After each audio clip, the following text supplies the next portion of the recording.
Pittsburgh Steelers fans, it is time for another fun little Steelers preview. I don't know why I'm saying little. I think this is the best show we got going. As usual, we got the director of podcasts with me, Mr. Bryan Anthony Davis. How are you doing tonight, sir? I am feeling pretty good, my friend Michael Beck. Wow, it was a scorcher here on the East Coast. You know what? I'm quite jealous. A rainy day in Vancouver, as we are pretty well known. So yeah, it was damp and carrying stuff around outside, not a whole lot of fun. But that is not what we're chatting about. We got some cool Steelers stuff going on. Not a ton of news other than that Pat Mahomes contract. So maybe just get your initial reaction to that. Well, you know what? As far as Pat Mahomes goes, he deserves it. He is the face of the NFL right now. He's almost, to me, the face of sports. When you're talking about the Big Four, I really think Pat Mahomes is the guy right now. He has a squeaky clean image. He is a great pitchman. He is a Super Bowl champion. He's a leader. He's a thrower. Right now, I'm going to knock on wood because I just think this guy is perfect representation right now for the NFL. Not a problem with that. The only thing, we've seen this movie before. I mean, we could even say how the salary cap has handcuffed the Steelers with Ben Roethlisberger being a $41 million hit coming next year. I mean, he's going to be a huge hit. Now, this is what, 10 years. So he's looking at about an average of about $50 million a year. Now, I know you just can't kick the can down the road if you're Kansas City. I mean, that salary cap's going to be, I mean, this is a huge hit. And when I say we've seen this movie before, see what Joe Flacco's deal, which was not nearly as huge as this when he made that deal 7 years ago. But that kind of handcuffed the Ravens for a little while. So what I'm saying is it is a great deal for him, but I'm just wondering if it's too much. But here's the problem. If you're Kansas City, you're going to make that deal any day of the week and twice on Sundays. You have to. When you have a guy like that wants to stay with your organization, you wrap him up. Yeah, I completely agree. It's interesting. I think this deal specifically, it might hurt Kansas City in the short term. But if this salary cap explodes, there's more and more TV revenue coming in. By year 8, 9, 10, I think this is deserving of holy smokes because that number could be small. You know, in comparison to the rest of the league, we're seeing a lot of guys just deciding that they should be, because their contract is up, they should be the highest paid guy in the league. I believe Jared Goff was the highest paid QB in the league at one point. Dak Prescott was looking for that money before Patrick Mahomes. I wonder if Jerry Jones has the cojones to be like, well, have you won an MVP? Have you won a Super Bowl? Like, you haven't done that yet. Why should I pay you more than that guy who's clearly the face of the league right now? My next question to you, is there one guy on this Steelers team right now that said, if you don't sign me to 10 years, I'm walking? Is there one guy on this team where you're like, I'll give you that 10 years? I'm thinking TJ Watt or even Minka. Yeah, you know, I think those guys are cornerstone guys. However, they're not quarterbacks. So I think you have to do that for a quarterback. So maybe I'm switching my answer to there could be, but no. So you'd only make that deal if it's QB. I think you do. I think a 10-year deal for anybody else.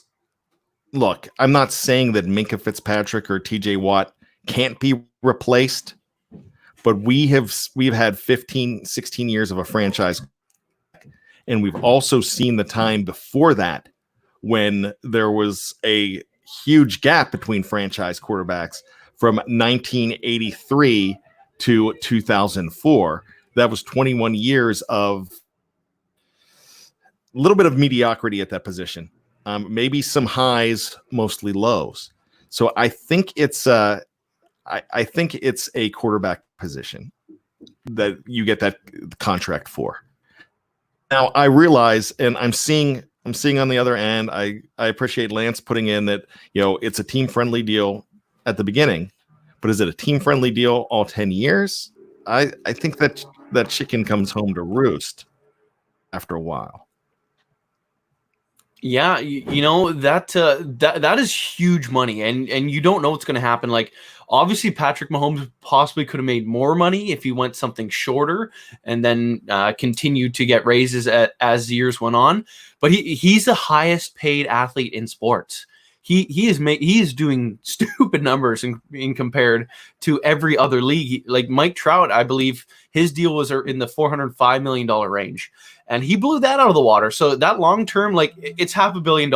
I don't think I'm turning that down if that's coming my way. Oh, never.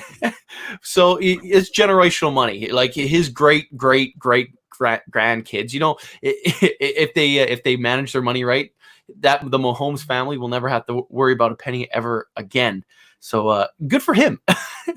But his dad was a Major League Baseball player. That's true. His career earnings, though, I don't know if you saw that stat come out. I believe in his career, he only made $2.8 million in 11 years. Insane. If the breadwinner in your family brought home $2.8 million, you still could be pretty set. Yeah, now, yeah, I would agree, but I think Patrick's probably doing a little bit better than Dad was. Oh, of course. Yes. I'm just like, yeah. I don't think he has ever wanted before in his life. I mean, and we see this. You have a couple guys on the Steelers right now, 2 first-round draft picks, consecutive draft picks that come from NFL fathers that, of course, they didn't make the money that they're making now, but Farrell Edmonds and Devin Bush Sr. made pretty good money. And they've never wanted before. And now they're playing at a high level and they continue. And in fact, they get to up the ante. So that's pretty cool.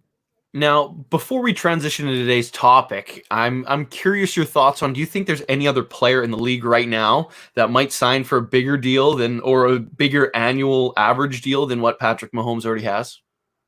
At this point, no. I think Patrick, like I said at the beginning, I think Patrick Mahomes is just that guy right now. He is the mantle. He is sitting on top of the mantle. He is your Peyton Manning and your Tom Brady.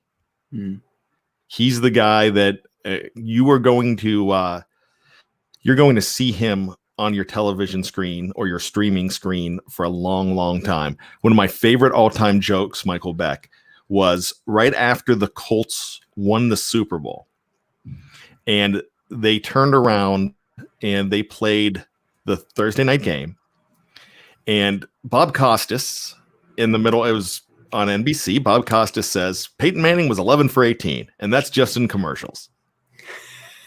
So you were going to see that stat with Patrick Mahomes. If you thought he was great with Troy Polamalu on the Head and Shoulders commercial, he's going to be selling anything and everything.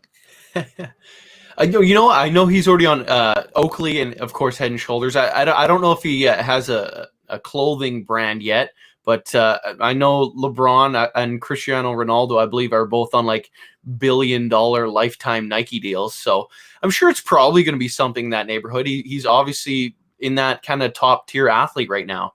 I guess just kind of circling back to my initial question, just say that team in Maryland, they happen to lift a shiny trophy at the end of the year. Do you think Lamar Jackson, he pretty much would have replicated what Patrick Mahomes did? Second season wins MVP, third season wins the Super Bowl. If that happens, do you think he would expect a similar contract rather? Yeah, definitely. In fact, if anybody is going to be the mantle bearer besides Pat Mahomes, and if he has that success, and I know now we're going to see a bunch of it on the live chat. He's going to be 0-3 in the playoffs this year.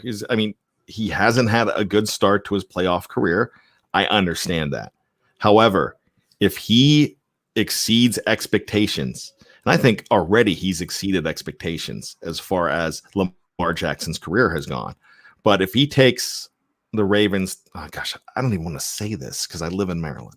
But if he takes the Ravens all the way to hoisting the Lombardi, then he's probably going to be up there as well. And he is probably the one guy that could surpass Patrick Mahomes because he has a more electricity factor. But more of a pure quarterback is Pat Mahomes. Pat Mahomes can run, but he does not do what Lamar Jackson does as far as running. Lamar Jackson does not do, he can pass. Lamar Jackson can pass. He does not pass as well as Patrick Mahomes. You combine them, you've got a guy that would just break the NFL. Right. You know what? I think my closing thoughts on this one here, I don't think I'd give Lamar Jackson 10 years, mostly to do because he is a slight frame. We've seen it with guys in the past. They get injured, and like 10 years. And if his career ends up being like RG3's, not saying RG3 had a bad career by any stretch, but he's a second overall pick, gets injured. If that guy's on a 10-year deal, that's going to hamstring your franchise for decades. But I guess we could get into today's topic. Real quick. I hate to be the extender here. Go for it. If you're the Ravens, though, and you have this I'm sorry, oh man, I'll do it. The Ratbirds. I've been fighting off trying to call them the Ratbirds, but you're right. Snowman says I should just get it over with and call them the Ratbirds.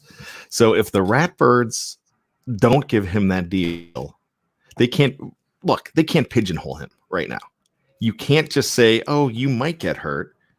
No, I mean, if he leads them to a ring, he's going to want to get paid, and they're stupid not to. It might do exactly what I said earlier. It might hamstring that franchise. And I still think the Chiefs could be hamstrung by this. Not in the early going, like Lance said. And I respect that. That's true because they did a smart deal, but still, that money still gets paid. And there's no kick in a can. You know what? Now I'm going to extend. We're on this train. Let's keep rolling down the tracks. Peyton Manning injured his neck. He missed a season. Tom Brady tore an ACL. He missed a season. Ben, of course, his elbow. These franchise quarterbacks, you know what? They're still injury prone. So there's probably a chance that somewhere down the line here, Pat Mahomes or Lamar Jackson, if they plan on playing 20 seasons, they'll probably miss one. So you know what? There's going to be one season where either of those teams are probably going to be in a real bad spot without their franchise guy taking up 50% of the cap or whatever it's going to be. So I think in that sense, you just know it's going to happen. But if it's limited to just 1 year, then I think that's the hill you die on. Yeah. You know what? And, the Broncos were able to go to a Super Bowl with Peyton Manning after that injury. And that injury was what got him released. He didn't play again for the Colts after that injury. They were so horrible without him that there was no question that they were going to have an opportunity for Andrew Luck. And they could have gone with Robert Griffin the third if they wanted to at that point. But they did both times. The Colts knew who the right quarterback to take were. I'm talking with Manning in 98 and then in 2012 with Andrew Luck. But they could have come back if Peyton Manning comes back to that team. They could jump back on that train and win it all. That's ifs and buts. We just don't know. But Tom Brady, look how many rings Tom Brady won after he was hurt. Hopefully Ben Roethlisberger wins a ring after he's hurt, but those injuries came deep in their careers. Those season enders. When Manning's hit, what was it? 13 years into his career. Brady's was 8 into his career. Roethlisberger's was 15 into his career. So, it's if they go 7, 8, 9 years without getting hurt, then that deal's holding up, though. Absolutely. I think Drew Brees has managed to be pretty healthy. He missed some games here and there, but I suppose it is possible. I guess now we could transition to a little bit of free agency and trade talks. Well, I was just sitting here thinking about it. Why don't we run through the positions and name a guy and on both free agency side, trade side, and just kind of see whether or not we think they're actually fits. I guess starting off with that ultra important quarterback position. Is there any free agents out there that you'd be like, if Ben went down and I'm not comfortable with Mason Rudolph yet, is there a free agent quarterback that you're at all interested in? Well, my guy is with the Cleveland Browns, so One Mr. Case what? Case Keenum. Keenum? Yeah, that's you don't know me well enough to know how much I love Case Keenum.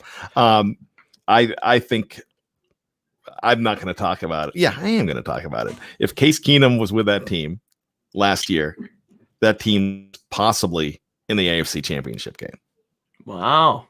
Wow. You know what? I will touch on Mr. Keenum too. Anywhere he seemed to has gone, except for Denver, he won. He won in Houston. He won in Minnesota. He won, and I think even won when he was on the Rams, I believe too. Like, he's a guy that I was pretty high on as well. But the only problem is he got a lot of money. Cleveland paid Case Keenum. I think he's making over $10 million a year, which I think a lot of people would shake their heads at, knowing that a former league MVP is making potentially only $3.75 million in Cam Newton. So I think on my side, I don't really think there is a free agent quarterback that I'm going after. And I think I just struggle out the year or make a trade for the guy I've talked about before in the past. Maybe someone like Josh Rosen is, if there's any quarterback available, that's probably the only one, or one of the guys that are about to lose their job to a rookie, say Ryan Fitzpatrick or Tyrod Taylor. Is there anyone in Cincinnati? I guess not anymore. Andy Dalton, would you trade for him? Like, I know he's taking over, but he's going back up. So no, you don't trade for him with the money that he's making. You really can't. So the guys out there right now, of course, everybody's going to say Colin Kaepernick. If Ben goes down, then you look at bringing someone in as well. You just don't leave Mason alone. You would have to bring that in. But I think right now that this team is looking at Mason Rudolph as their future. Ryan Fitzpatrick would be the kind of guy that you would trade for and bring in. You don't miss too much of a beat with a guy like Ryan Fitzpatrick. The other guys out there right now, you're looking at Mike Glennon, and that's not an answer. That's just really not. You're better off sticking with Mason right now, or a Paxton Lynch, or a Duck Hodges, or a JT Barrett. So I really don't think that they're looking at doing anything right now before the start of the season. The only way they do something at quarterback is if Ben goes down. And you're not guaranteed that they're going to do it at that time either. You know what? I think a year ago, if they traded for both the Fitzpatricks off that Miami roster, I think the Steelers would have been flirting with a deeper playoff run than some might have expected. Yep. Now, let's move over to the running back spot. Now, there are quite a few names. There's quite a few people that have requested trades. Of course, Raheem Mostert recently. Is that someone you think the Steelers should look at, or is this even a position that needs any more help? I really don't think this position needs help right now. I think that they are happy with who they have. In fact, I think they have a pretty nice stable of running backs. It's going to absolutely hinge on James Conner's health. If James Conner's healthy, you're satisfied with the running back play that you have. I mean, you really are. But I really think Benny Snell Jr., and I know you guys are gonna rail on me for this, Jet. but I think Benny Snell Jr. I disagree with the No Jets thing. That was for Lance. but here's the thing: I think Benny Snell Jr. will do well if Ben Roethlisberger's healthy and at quarterback. I don't think you need to bring anybody in. Fournette, look, I mean, if you're traded for Fournette right now, you're trading for like a 1-year rental. We see how much in hockey that always hurts, because the Penguins never keep any of those guys they sign they trade for. And and that really doesn't happen a whole heck of a lot. Trades are mostly 1-year rentals in the NFL. That's what made the Minkah Fitzpatrick deal so absurdly awesome for the Steelers last year, because you got a rare guy in his second year in the league. So there you go. Yeah, I don't know about that. There's not going to be a whole lot of singing on the show after that point, guys. I'm sorry about that. Sorry for cutting you off, Bryan. Go ahead.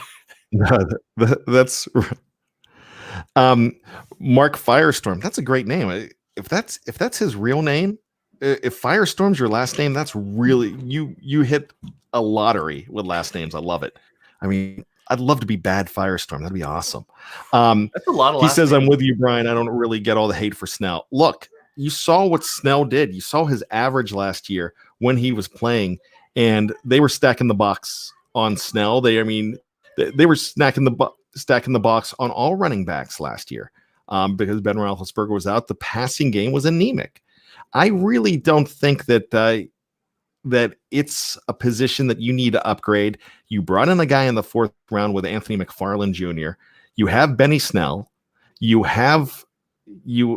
happy with James Conner if he's healthy, and you still have the possibility of a guy like Kareth White if he even makes the club. So I think it's a pretty talented stable of running backs, but that running back position is not going to carry the ball club without a good quarterback. I think that's where the running back position has changed. Right. You know what? If that position does get rampaged by injury, what do? Are you going after Devonta Freeman in free agency, or would you give up a late round pick for a Leonard Fournette or for that Ricky Mostert? What exactly would you do? I think it's going to be hard to get Fournette for a late round pick. If you can give up a 6th or a 7th for a guy like Fournette, it seems like the Ravens know how to do that, and the Patriots know how to do that. Get a guy cheap, but a lot of teams don't get that done. If you can get that done for a 6th round pick, yeah, you do it all day. Even a 5th round pick, you do it. But here's the problem: you don't want to give up draft capital on a guy like Fournette that you know you're renting when you have some talent on that team. You're not going to give up anything for Fournette when you have right now a healthy James Conner, and you can't just say, hey, he's going to get hurt.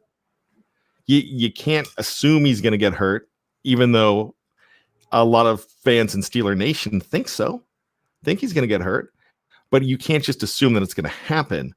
So I just don't see, it's just not the Steeler way to bring in a guy like Fournette with 1 year left on his deal. Like I said, no one thought it was in the way to do a deal for Fitzpatrick, but it was a different type of deal because of what was happening and so much time on his contract.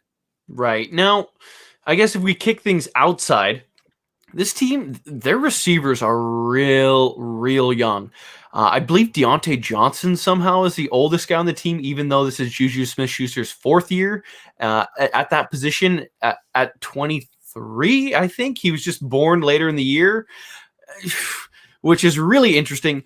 Do you think we need a veteran at wide receiver? Is that something worth going after, or are they okay? Are they okay being so young? You know what? I think Juju was actually picked in the 2nd round out of middle school. So he might actually be younger than the 23 that he is right now. I think Juju Smith-Schuster is your veteran on that team. It's hard to call a 4th rounder. I don't care what his age is. Excuse me, a 4th year player. Don't care what his age is. A young player or a rookie anymore, because he's seen 3 years in the league. He's going into his 4th. He's a veteran as far as I'm concerned. If you're going to bring anybody in just to kick the tires on another guy, you do it for a guy like Martavis Bryant, because you do it on the cheap. He's going to be thrilled just to get off his couch and get a job. If he can't handle it, they're going to sniff that out right away. You give him the minimum deal, and anybody that says that he's not going to do that he's going to do it because he's running out of chances. He can't say, that's not enough money for me to come back. No, he's going to be like, all right, this is my prove it deal. You take a prove it deal and you take it and you be happy with it and you prove it. You go out and you say, all right, you don't think I'm worth anything, but I'm going to show you. And you're not a problem in the locker room because you're fighting every day for your job. You know what? Maybe I could offer up a second former Steelers receiver, someone I was a little surprised got cut last year.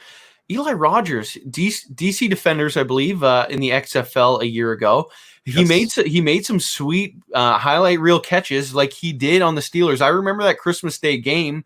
I believe it was the drive when AB scored that, reaching across that goal line touchdown, the immaculate extension, if you will. Eli Rogers made an outstanding layout grab, and like that's a play that stood out to me. And he seemed to be a sure-handed guy. I think the only reason why he lost out to Ryan Switzer is because Switzer was just able to consistently catch the ball on punt team, and like I know that was something us Steelers fans kind of didn't like so much because he just fair caught the ball, but that was his job, and that's basically why he was held on to. I think Eli Rogers should absolutely get another opportunity. You know what? I just don't think my problem with Eli Rogers, though, and Thaddeus Kennedy says he hasn't been the same since the injury, but I don't think he had the best hands. I watched him in that last season drop a lot of balls, and it was just something that, all right, he was a good story. He did some good things here, but they could have brought him back last year. He wasn't like Landry Jones where he was tied to an XFL team. They had opportunities to bring him back, and and who did they bring in instead? They brought in Darbo, and they brought in Deion Kane. Mm-hmm. You have, when you look at the 6 guys here right now, and it's even hard to even say that you even have room to even bring in a guy like Martavis Bryant as well, because we know the big 4. It's easy to say the big 4: Smith-Schuster, Johnson, Claypool, and Washington. Those 4, they're big 4. Switzer's most likely going to make the team because of the small things that he can do and his rapport with Ben Roethlisberger. And you've got a guy like Deion Kane with good size, along with Clay. I know Claypool's there, but good size as well. So that's pretty much, I think you're pretty much set at wide receiver with other guys like Darbo and Blacknell. I forgot about Syed Blacknell, Penn State product, XFL. You've got guys that can compete. You could bring in a guy to just kick the tires on a Martavis, but you don't have to. That's a pretty good stable. No, exactly. Why don't I kick out one more name, a former Steeler, someone Ben liked a lot, someone who got injured and dropped a ton of passes, Dante Moncrief. Ben Roethlisberger loved the guy. He had a broken hand. Maybe that's I think he just didn't have very good hands, but I know the live chat's probably going to kill me for this, but Ben liked him. I'm going to kill you for this one. Check, please. The show's over. I'll get the check. Yeah, wrap everything up in a doggy bag for me. Thank you. No.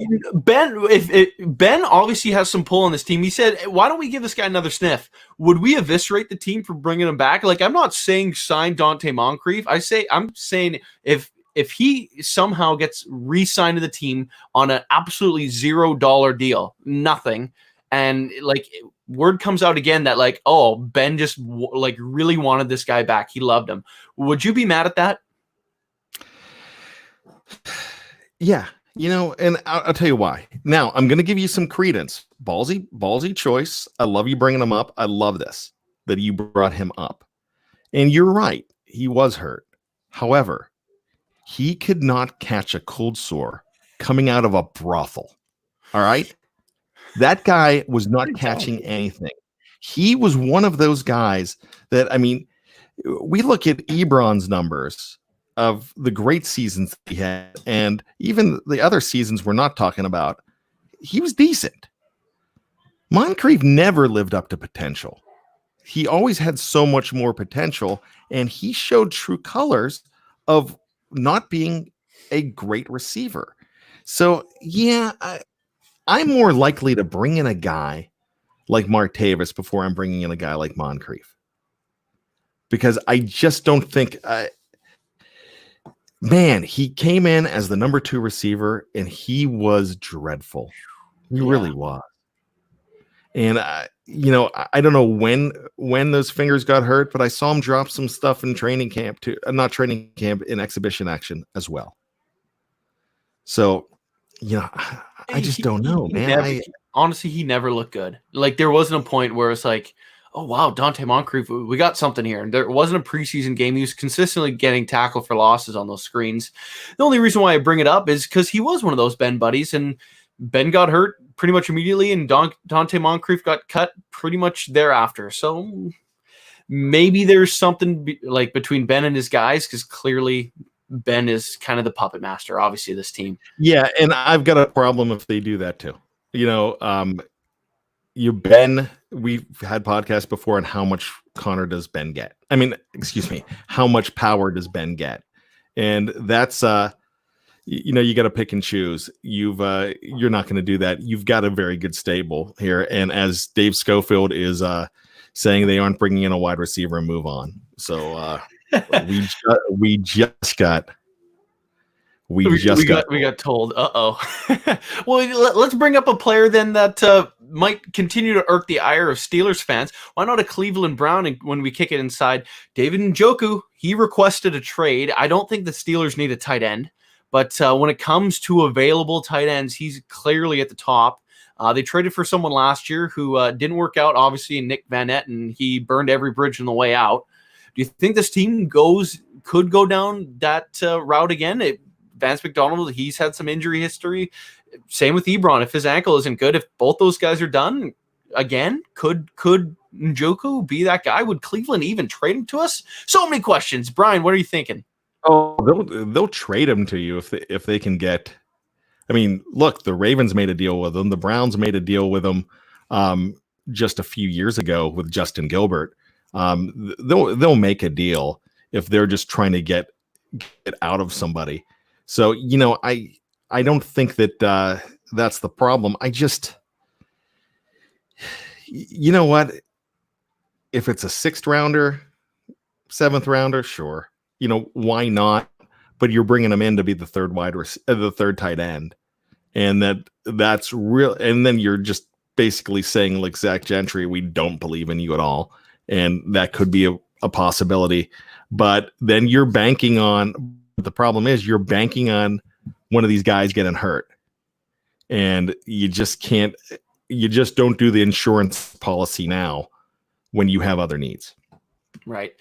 In reference to that Dante Moncrief little chat there, Dave Shipley throws $2 into the tip jar and said he missed the flight home, man. He couldn't even catch a flight if he tried, if we're being honest here. But did I not know that?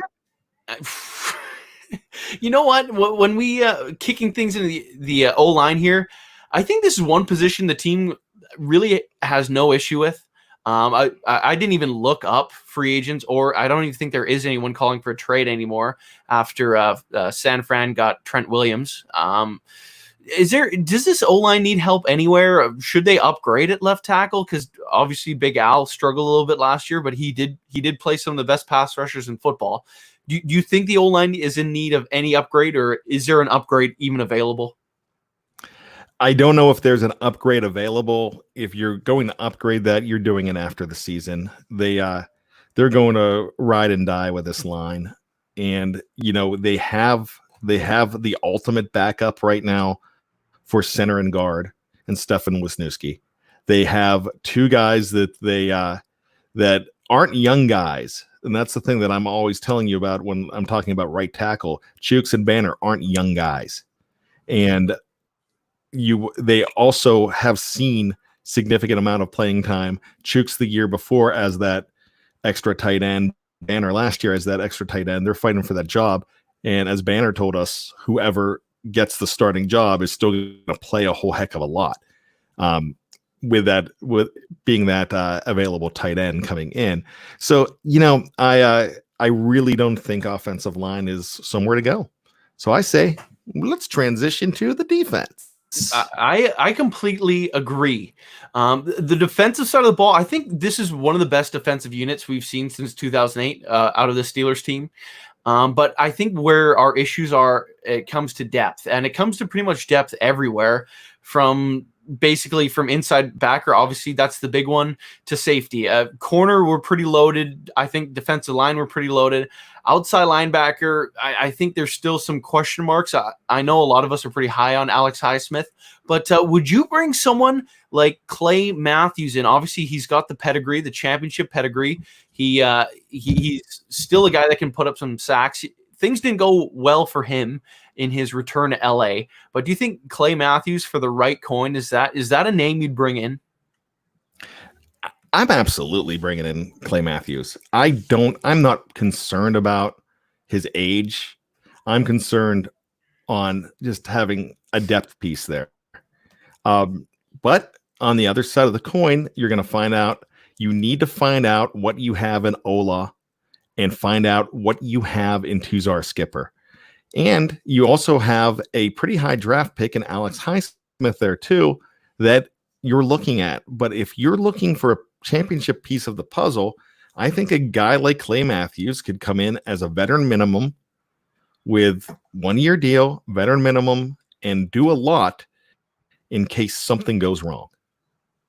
Absolutely. And you know what? Clay Matthews did something in Green Bay that I think you could totally bring the Steelers as well. In that 34 front, he played inside linebacker as well, and that's another spot this team has some depth issues at.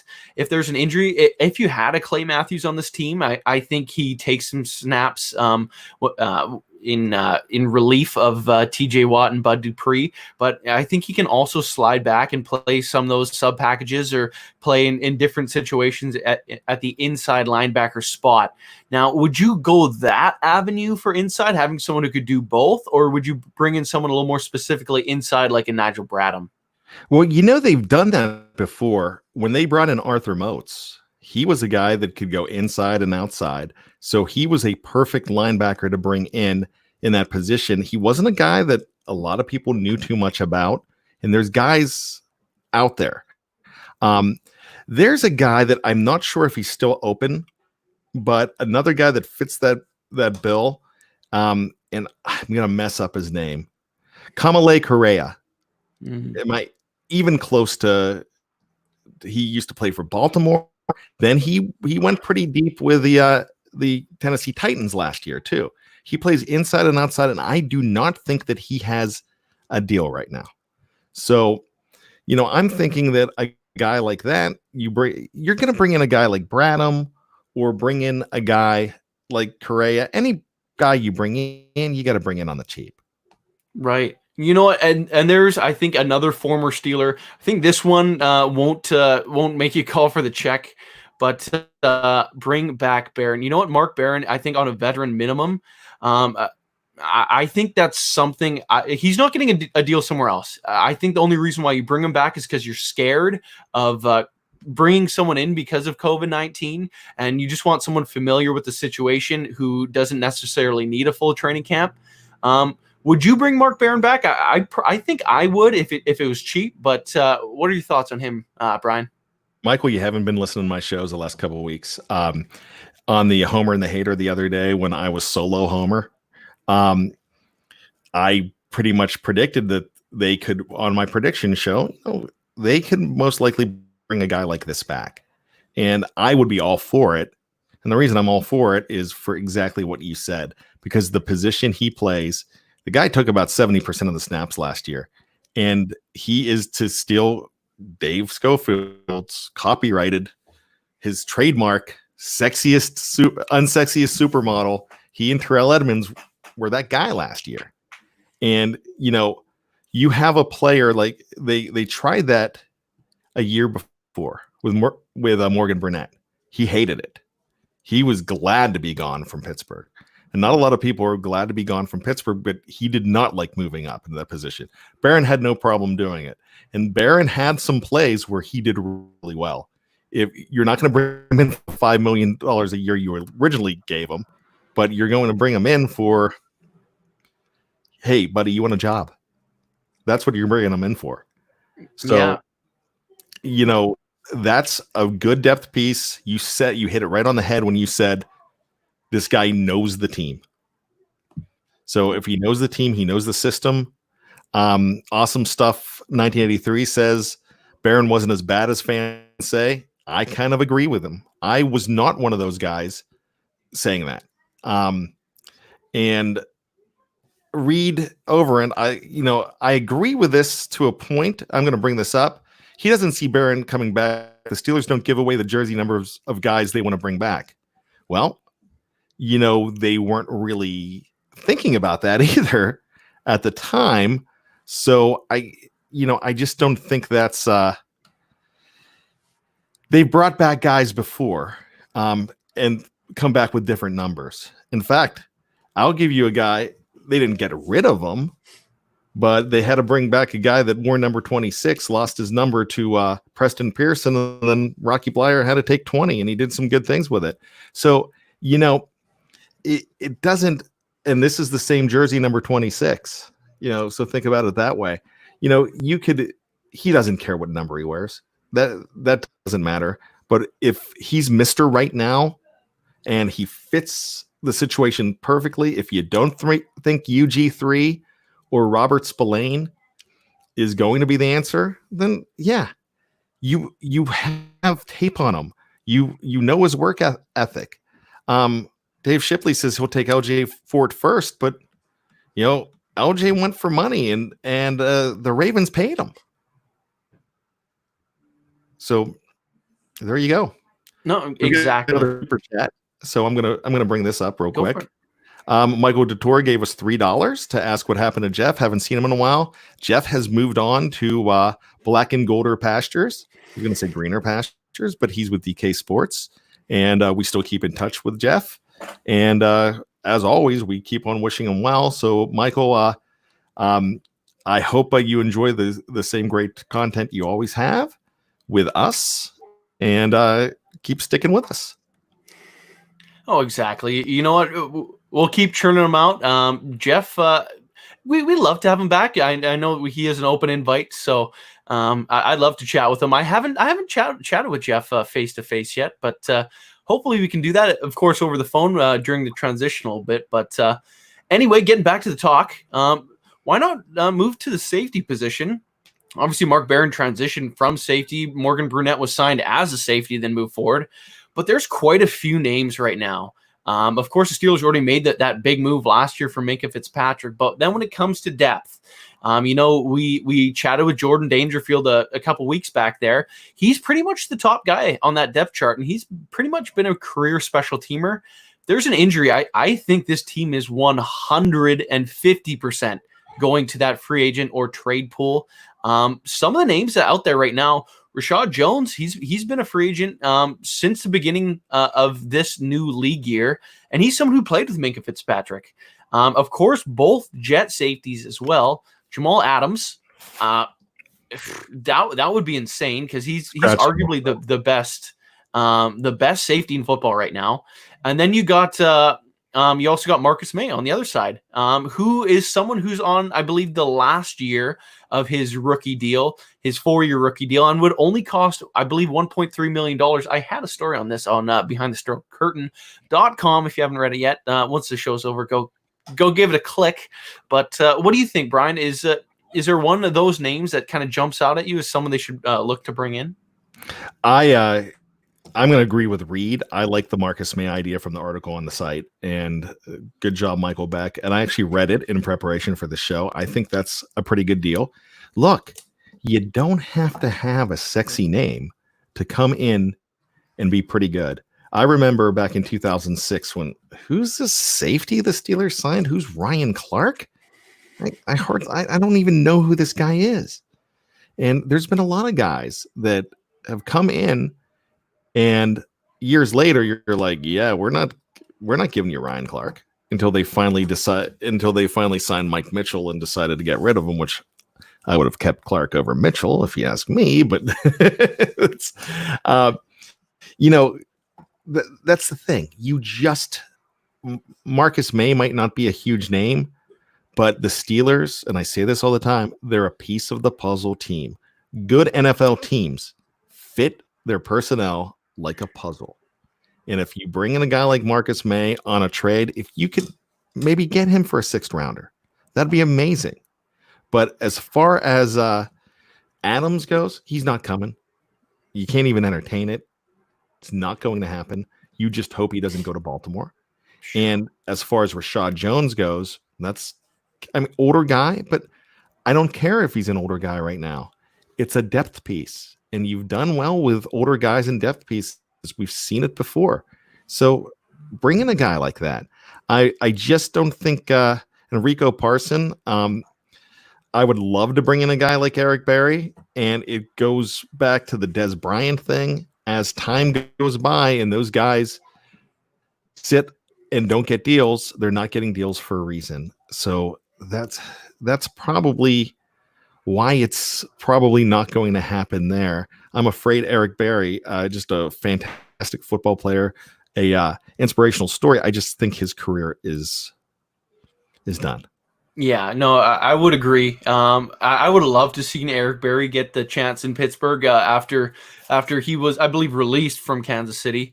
I think Marcus May would be an amazing addition, especially because Mike Tomlin has said in the past that they live scout during games when guys light up, and who lit it up more against the Steelers than Marcus May a year ago? He almost single-handedly took the playoffs away from the Steelers. He knocked the ball out of James Washington's hand. Of course, that was a cover photo from today's article to plug it one more time.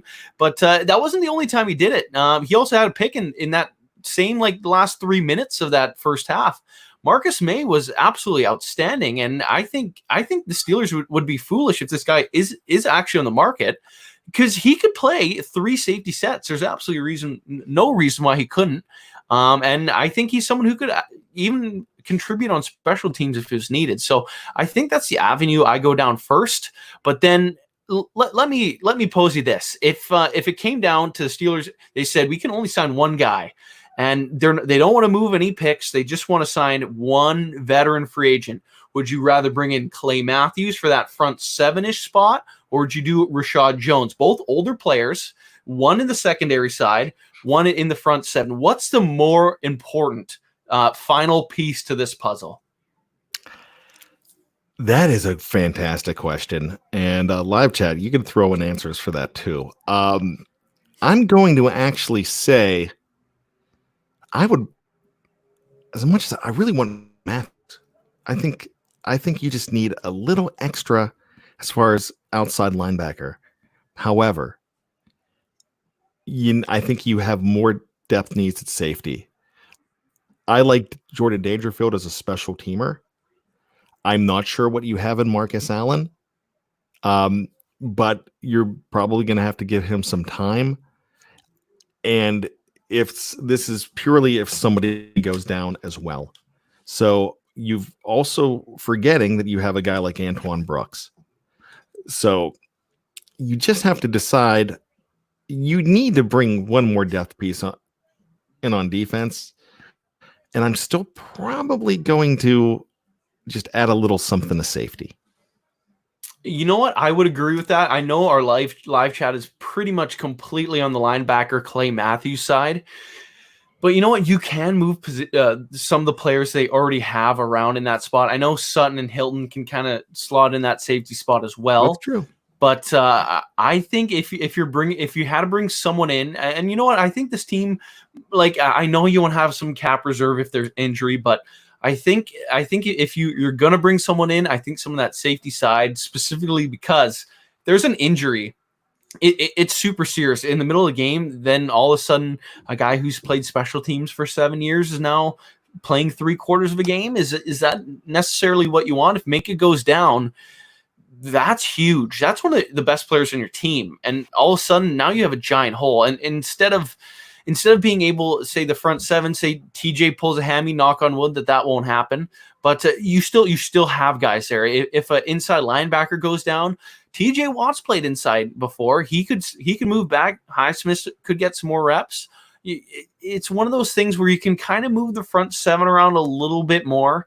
But I don't know how much I'm trusting my nickel corners in that safety spot.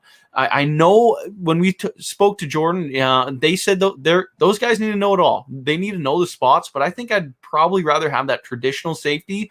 And you know what? Rashad Jones has that experience with Minka. And I think that's big. They already have the chemistry with one another. They play together for a year and two games. So I think you absolutely explore that avenue.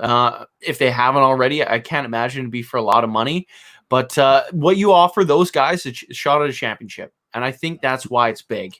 Do you think we need to touch on that D-line or cornerback spots there, Bryan? No, I don't think you do.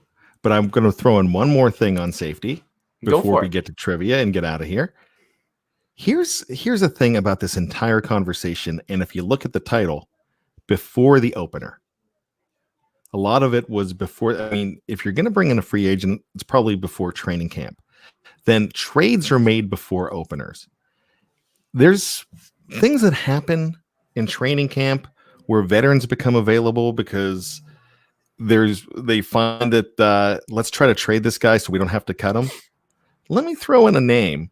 Another former Steeler, hasn't been a former Steeler long, but I would not be shocked if you see Sean Davis in a Pittsburgh Steeler uniform again. And if he becomes available, that's a guy that they're going to look at just because they know what they have in him. I totally see that. It happened with Joe Hayden. Joe Hayden, I think, is the biggest example there. And 2017, I believe it was, that they traded for Vance. So you know what? I think to answer this whole question, I think the guy that they might bring in before the opener is on someone's roster right now. And that seems to kind of be the way it goes. And who knows, one of the guys on the Steelers right now that we might think is a starter might not be on this team. It's something that happens, especially with everything going on in the world. Training is not the same. That's for sure. But do you want to hit up some trivia, Bat? I got a decent question for you, but are you feeling going first or second? Ooh. You know what? I could go first this time around because I never go first. So I'll go ahead and go first. And this is one we have 8 minutes left in the show. So let's look at this. Yes, awesome stuff. We know he signed with Washington. We know he signed with them, but that doesn't mean that he won't be available in a trade or available as a he could get cut. He only signed for a small deal. So you never know with guys like that. So we're talking about trades, and two of the biggest trades in Pittsburgh Steeler history, of course, were all pros and Pro Bowlers, and we know who they were. And who were the two big Pro Bowlers that the Steelers traded for? Of course, Minka last year in 1996, Jerome Bettis. There is a third guy that I'm thinking of that the Steelers traded for, and he ended up in the Pro Bowl. And I'll even give you the year. 1986, this gentleman came to Pittsburgh. Oh, goodness. That you know what's tough about this is when I was doing my research for that 1980s Forgotten Players articles, I would have read over this. Oh, my goodness. And nothing is jumping out at me right now, which is really, really eating away at me. Can you give me a position? Yeah, I'll give you a position. It was running back. It was a running back. I'll even give you didn't he only play for 2 seasons or in Pittsburgh? He was playing for 3 seasons in Pittsburgh, 86 and 87. He went to Pro Bowls. Right. And oh my gosh. He went to the Pro Bowl for another team as well. Right before Philadelphia, I believe it was. Actually, he went his rookie year, he led the league in rushing for the San Diego Chargers. His name was Ernest Jackson. Number 43. Yeah, there you go. Oh my goodness, I should have had that. I literally had that in my article. Oh darn. Let's bring this up real quick before we get to your trivia question. Dave Shipley gives us $5. Basically, we have superstars and no depth. Reminds me of the 76 Steelers. Davis, please. I don't know if you're saying Davis, please to me, or what you're saying. Sean Davis. Sean Davis. I think you're saying, hey, I'll take Sean Davis. I think that's what Dave Shipley's trying to say, and he puts $5 behind it. Thank you so much, Dave. We appreciate you. So, Michael, I guess I stumped you a little bit, but what do you think? Can you stump me? I'll try. I was just doing a little reading on Heinz Field, and it got me thinking about Steelers stadiums. Of course, they also played in Three Rivers. My question, but I guess a second kind of side note to it, what are the other stadiums the Steelers played in? And I'm not looking for the ones where they're like combined with when they played in Chicago or Philly. We're not looking for those two. There's two other stadiums they played at. Could you name both of them? Forbes Field. Yeah, that's the first one. Pitt Stadium. And that was the easiest question ever, apparently. I'm a Western Pennsylvania guy, so I definitely know that. Yeah, Michael was -10 in 1986. Not even a sparkle in my father's eye, I believe they say.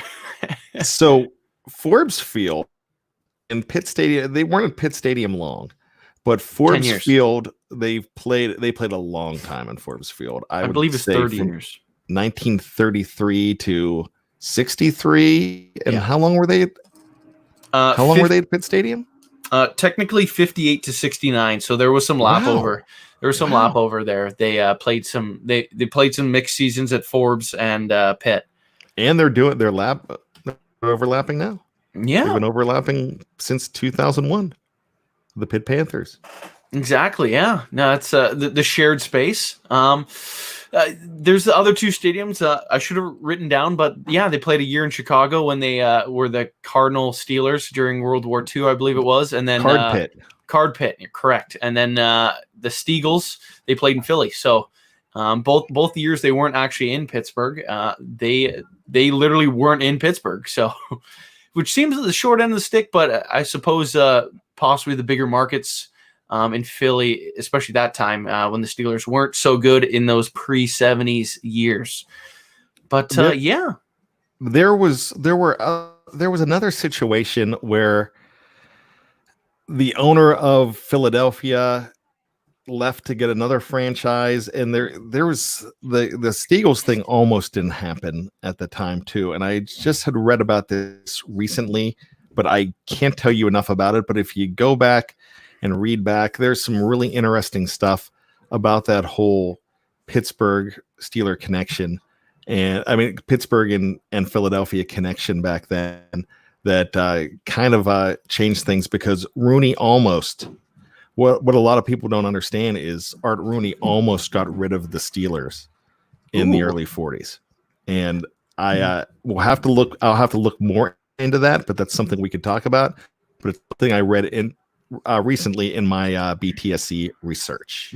Sounds like an upcoming article. I think that sounds like a good idea to me. But that's definitely yours. I'll let you take care of that. You got it. I'm giving it to you, Michael Beck. Okay, a little bit of research apparently in my future. Bryan, you got anything to plug before we head out here? No, just BTSC all the time. Look, we love you guys. You do so much for us. And remember, you can't watch YouTube when you're in the car, but you could very easily download a podcast. And look, any streaming service, you're going to find BTSC Radio. So check out every single one of our podcasts. You get a BTSC podcast every single day, starting tomorrow again with Lance Williams. Yeah, I said it. Then Tony on Sunday. Then you have Homer and the Hater. You have Q&A, Stat Geek, followed by Standard is the Standard, and back again to the preview. So throw in the interview shows.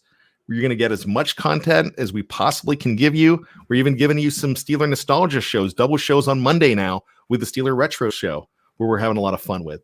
So look, all Steelers all the time. You're going to find it on BTSC, and keep on finding us. But we also need you to subscribe.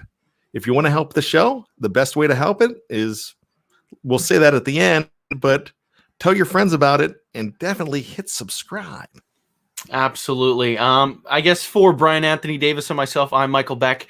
Thanks for tuning in, guys. We'll be back again tomorrow and back again next week. As always, tune in, tell a friend, and subscribe.